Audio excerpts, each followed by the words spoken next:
Video TikTok dijadikan senjata utama untuk mendakwa Tan Sri Muhyiddin.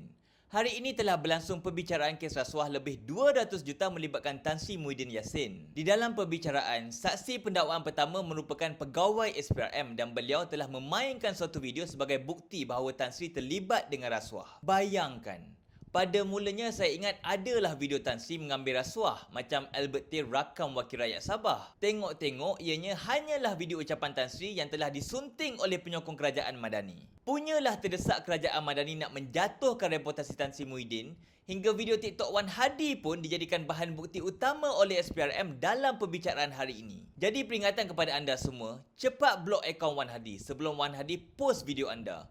Nanti tak pasal-pasal anda pula yang kena dakwa dengan kerajaan Madani. Pada masa yang sama, saya yakin pendakwaan ini bermotifkan politik dan dendam. Seperti umum tahu, sebelum ini mahkamah telah membuat keputusan untuk membebaskan Tan Sri. Tetapi pihak pendakwa raya masih berkeras untuk membawa kes ke mahkamah rayuan. Kami mendoakan semoga Tan Sri terus kuat, diberikan ketabahan dan teguh dengan prinsip. Saya pasti keadilan akhirnya akan berpihak kepada Tan Sri walaupun tanpa imuniti.